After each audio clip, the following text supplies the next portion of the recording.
Do do do do do do. Start.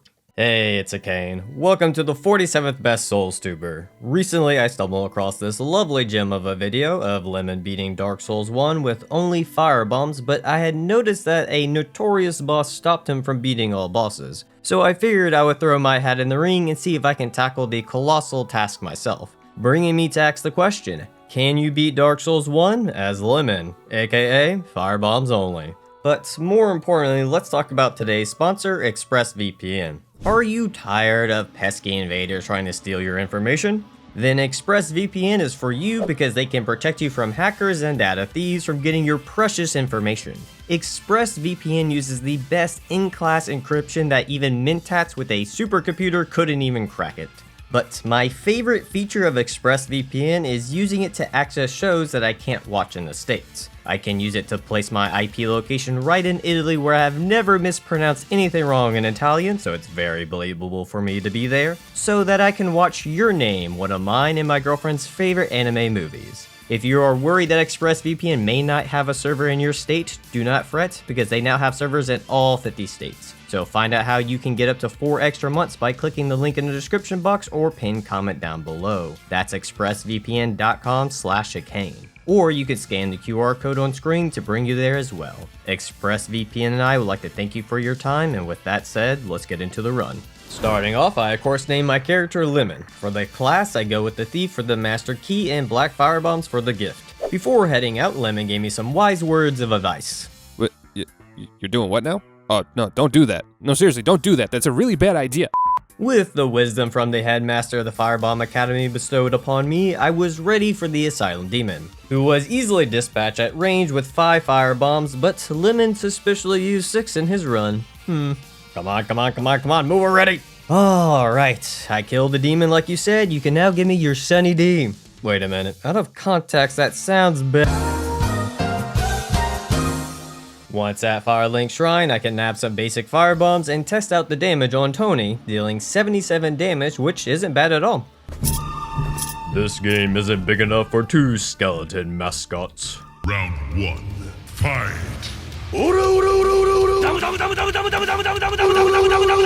Alrighty, well, Tony and Scully are getting along. Let's move on to Undead Burg, where I can buy firebombs for only 50 souls, which is a steal, by the way. And with having over 2k, I can get 43 of them. But like a good Firebomb Academy student, I know that inside this house right here, I can get 5 more black firebombs. You would think I would go for Taurus Demon next, but instead I use the Master Key to get access to Darkroot Gardens and... oh, shiny! Ooh, ooh. What was I doing again? Oh yeah, Darkroot Gardens. To acquire the brand armor, make a tree explode to get the wolf ring for extra poise, and to blow up a damn butterfly. Moonlight wasn't too tricky to figure out, you can actually hit her as she is moved to the side. Weirdly though, I only managed most of the time to hit her when she was moving from the left side. Every time it was on the right side, I would miss for some reason. Of course, you can pelt her in the face when she floats down, and lastly, you can get her when she does her solar beam attack. It only took 15 firebombs to bring her down. With things going to be getting a bit harder here, I start leveling up and will be only focusing on vitality and endurance since firebombs in DS1 do not scale with anything. I then restock up on bombs and pick a fight with some gargoyles. First phase gargoyles was straightforward, you just walk on, keep some distance, and throw until you get cocky and get smacked for it. Looking back on this, the fight would have been easier if I just free aimed and not locked on, but I don't learn how good free aiming is until a bit later. For when both siblings are out, I just ran back throwing bombs to chip damage both, and thank God for the wolf's ring because that extra poise helped me get hits in to kill the first gargoyle, and with only 1 left, it only took 2 boots to take him out. And to celebrate this victory, I pushed an innocent man off a cliff for his ring. Wouldn't be a Lemon run without a few NPC casualties. I then head down to Blighttown to visit good old Mildred, where I made the foolish mistake of not restocking my firebombs and using up both my black and normal firebombs, to then have to use the ultimate firebomb out there, Gravity, to slay the mighty MILF. So the reason for having to kill Mildred here is that you have to summon her for the Quelaag fight. Sadly, FromSoft made it where fire bosses do not take any damage from fire, and firebombs only deal fire damage. The part that sucks here is that I can't use any firebombs to distract Quelaag, so I have to rely on Mildred to get the job done on her own. And if you are not aware, her AI isn't the smartest, as you can see her only needing to get one more hit to win and then drop the ball. Apparently I have more in common with her than I thought. I did find out on her poke attack, if you are next to her, it will distract her a bit from Mildred, so I was able to help a bit in the fight, but that only helps so much. It got so bad I thought I was going to have to run back up to get more firebombs, but out of nowheres, Mildred had a 1 HP in a dream moment and just went ham on Quelaag to get the win. Thank you, Mommy Mildred. I will never forget this moment. After the fight, I level up to 28 and figured it was time to take on the furry that is the Taurus demon. Here's where I experienced the infamous thigh gap that Lemon mentions in his video. So to counter this issue, I started free aiming to get hits in. The best setup was to just circle in front of him for an attack and then use a bomb. I only needed 10 hits to get the kill. The reason for coming to the Taurus demon now was so that I could have an easier time accessing the red drake. Here I can use the drake to farm souls, which I'll need 49,000 of so that I can buy 99 black firebombs from the crestfallen merchant. But first I used a bit of that 49 to max out my regular firebombs and then use Sin's Fortress to pick up some more souls to recoup my losses to get the 99 black firebombs from the merchant. I then proceeded to crush some giant's balls so that he can't throw them at me in the fight and take on the Iron Golem, who I got super lucky on my first attempt with getting the leg staggered and then for him to fall off the cliff. I was very much prepared for a long drawn out fight, but that wasn't the case, making the total use of black firebombs 9. Hey, stop tickling me, I don't consent. Oh, okay, I guess I consent now. I take a page out of Michael Scott from The Office and do a bit of hardcore parkouring. It would be a real shame if I died right now, Mr. Silver Knight. A real shame. Ha! Suck it, Ted. I win. Did I just gamble losing 47,000 souls to rush here? Yes. Yes, I did. I then use those souls to get myself to level 37, meaning it is time for Skinny Boy and Fat Boy. The game plan was to focus on Ornstein first, since Smough's second phase is easier for me than Ornstein, but the trade-off to this is that the first phase is a smidge harder, with Ornstein being a smaller target, and for the fact he has higher fire resistance than Smough, it makes things a bit rougher. At first I thought it wasn't going to be that bad because I was smoking Ornstein for a second, until I got greedy, as usual, and got tag teamed by the duo. Round 2 was better with some positioning from afar to get throws in, but the best strategy I found was just running up to ONS to bait out close range attacks and then throw bombs in Ornstein's face, which I only needed 18 black firebombs to get to phase 2. This phase is super chill with range attacks. You can just stand behind the pillar to lob bombs over to hit Smough, but there's a good chance you'll hit his hammer. So to speed things up, I just ran in after his attacks to get a bomb or two in, and after 24 bombs later, the big lug went down. Sorry, Guinevere and Scully, Lemon said there can only be one goddess. No worries, I found me a new waifu. I then get my level to 42 and took on the Capra Demon next. With having black firebombs, armor, and the wolf ring, I could just tank kill the two dogs. I also decided to spice things up and not use the high ground this time, and the Capra Demon really isn't that bad to dodge his attacks and get hits in. Only needed 2 bombs for the dogs and 8 for the Capra Demon. Thank you, Fogdoor, not like I was trying to do a cool pose or anything at the end right there. Of course, I go into the depths to hunt and kill a wizard so that I can fight the Gaping Dragon with no complications. For the Gaping Dragon, I did the usual head slam bait to get hits in on its head for extra damage, and after his slam he will charge forward where I can spam bombs at him, but make sure to aim for his leg, because if you try to go for his mouth, you have a chance for it to just whiff, because of perfectly designed hurt boxes. It only took 32 bombs to kill a dragon. Unfortunately, the next dragon will take way more than that. I then use all the souls to restock back up so that I can blow up a Hydra, a crystal dude, another crystal dude, to then take a detour at the Catacombs to fight Pinwheel for the Rite of Kindling, who is a bit tougher than normal but still not hard enough for me to talk about. To then take another detour to buy the crest from Andre to be able to join the Cat Covenant to summon Shiva's bodyguard that I can push off a cliff to get the Darkwood Grain Ring. This will add a bit of arcane flavoring to the run and will be crucial for 2 of the DLC fights. With that done, I can enter the DLC with 20 Estus and a faster roll because I can't wait any longer to fight Artorias, but first I gotta kill this stupid cat.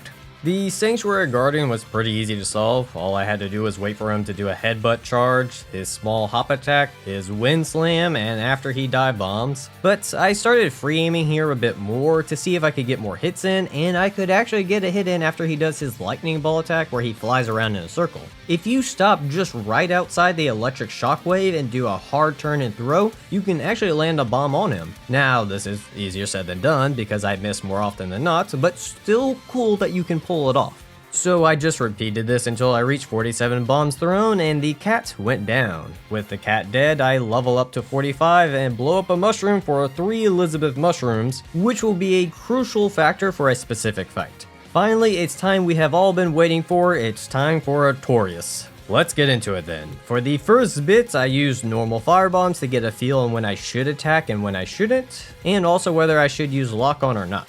Funny enough, he has a lot of openings to get hits in. The bad part is more than half of them are gambling on whether or not he'll randomly decide to dodge away or not, and in this fight you need the majority of your bombs to land.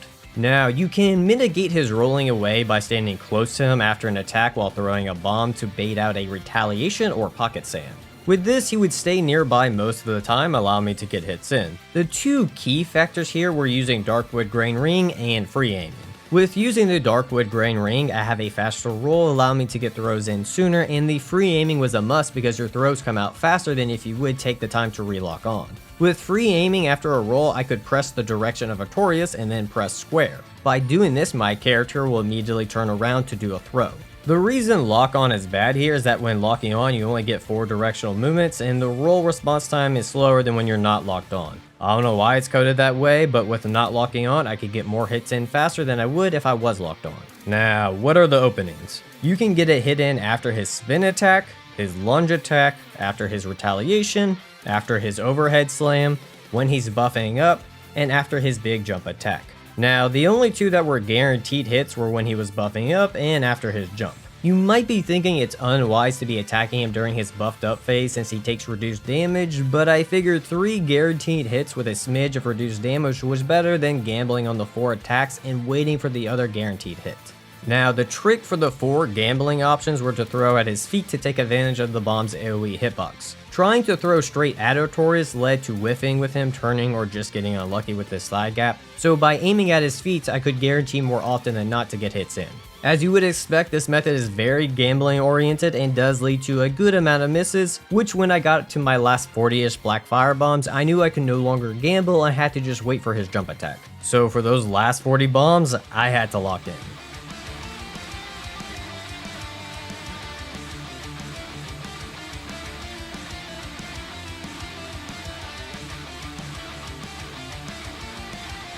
Hey Artorias! Lemon sends his regards. And with that, I was able to beat the mighty Artorias with 2 bombs to spare. On top of this, I was aiming to beat Lobos Jr.'s time of 1 hour and 8 minutes and was able to get 35 minutes and 45 seconds. The crazy thing is that I could have done this faster because I did this on my first try and spent the first bit of firebombs testing. So someone out there probably could do this in like the 20 minutes range. Liar, liar, liar. Where's Priscilla's feet? Whoa now. If you don't believe me, you can watch all the boss fights on my VOD's channel. You can watch all 35 minutes of it. I then used the souls I got from Artorias and restock up on bombs to kill Destroy Demon with 45 of them. He is a pretty hard target to miss. Still wanting a bit of a break before I fight the next DLC boss, I went fight Seath instead, who's actually very easy to deal with range attacks. You see, you can loop Seath to keep turning in a circle while staying at range. So you just have to spin to win for this one. I got one more boss in me before going back to the DLC, and that leaves me with Gwendolyn. At first, I thought this was going to be a rough fight with Gwendolyn teleporting and everything, but come to find out his hurtbox lingers much longer than I thought, making it fairly easy to get 3 hits in when catching up to him, taking a total of 13 bombs to slay this baby god. Now for the trickiest boss in the run, Kalameet. Most of you already know it isn't possible to beat Kalameet with only 99 of each bomb, but thanks to a suggestion by Lemon and me coming up with a defensive option for it, I was able to formulate a plan to kill the dragon with only firebombs. The setup starts with getting the Flamestone Plate Ring from Sin's Fortress and restocking up to 99 on both bombs, but make sure to also save enough money to restock back up again in a second. I then needed to kill the dog so I could drop both bombs outside of his fog door, then run back to Marvelous Chester who sells both bombs and restock back up. With the bombs being right outside the fog door, you can actually grab them still, as you can see. Shout out to Lemon for this one. The real hard part will be getting to these bombs, but I will get to that in a second.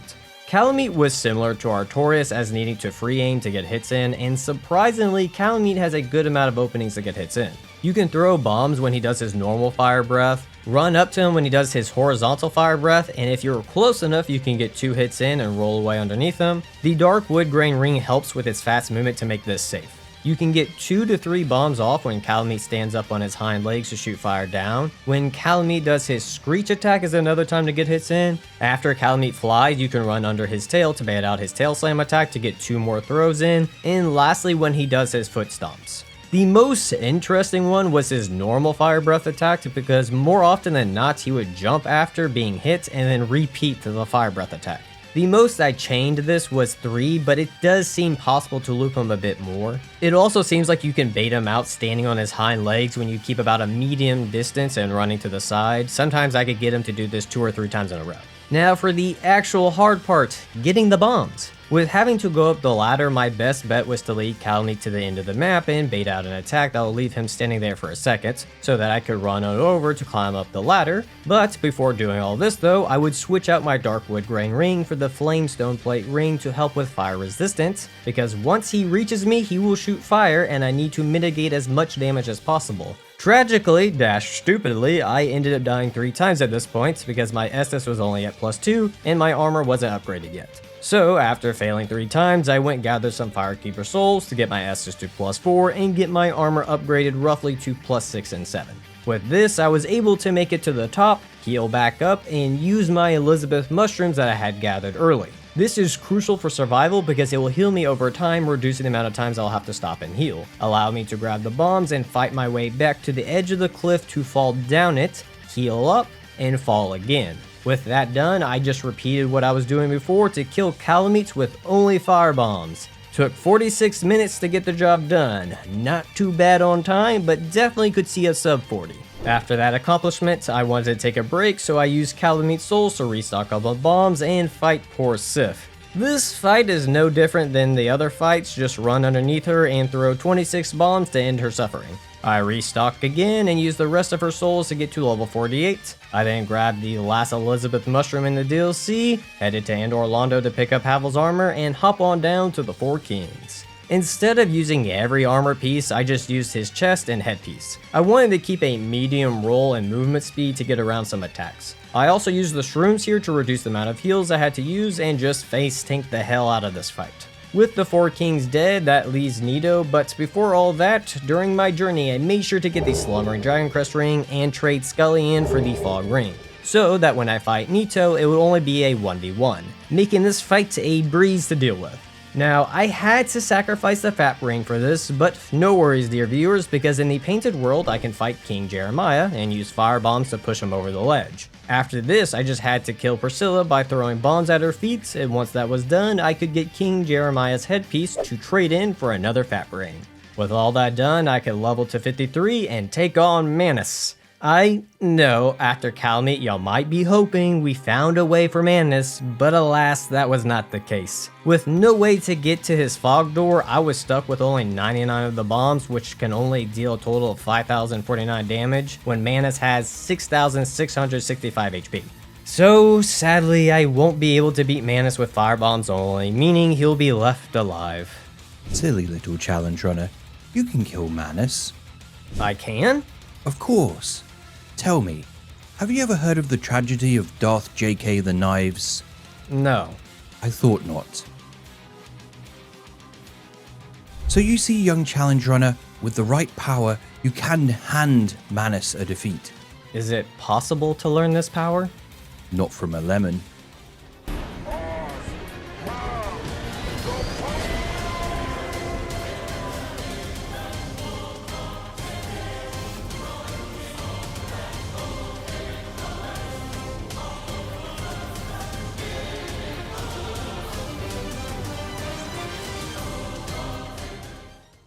Hi, Akane, it's been a minute. Okay? Execute. Order 66. I then used my newfound powers to slay Ceaseless Discharge, Centipede Demon, and the Bed of Chaos. But not you, Fire Sage. I don't need power to defeat you and your thickness. With that, I level up for the last time to 63 and take on the final boss. Now, with all this reminiscing on Lemon's old video, I thought for this fight I would do a callback to one of my old videos where I attempted to beat the game at level 1 with no armors and items only. Here I found you could run to the side of the arena and get into this little pocket and bait Gwen to jump in with you. Once he gets in, just jump out and you can lob bombs at him until he dies. I figured after Artorias, Kalameet, and even Manus, if you watch that full fight, I deserved an easy finish. Headmaster Lemon, I have returned from my quest to slay the mighty Artorias with firebombs and even conquered Lordran. You did what? Well done, little boy or girl. You have rightfully earned your place in the Firebomb Academy. Here, have the sticker. Ha! Take that, Toby. Wonderful, so when are we going to get Can You Beat Dark Souls as a Cain, eh? I'll take that as a maybe. Good, good. The evil seed has been planted. Oh, hi, dear viewer. Have you heard of the tragedy of Darth J.K. the Knives? Talk about a run. I had a blast working with Lemon and JK on this one. I also enjoyed solving the puzzle of Kalameet. Who would have ever thought he could die from bombs? With all that said, if you enjoyed this video and would like to see more like it, hit that subscribe button. At this time, I would also like to thank my channel supporters. If you too would like to support the channel or have your name in the video, you can click the Patreon link in the description or click the YouTube join button. I also from time to time stream my runs, so you can catch me streaming on YouTube or over on Twitch at Cain Gaming. I want to thank you all for watching, and until next time, take care.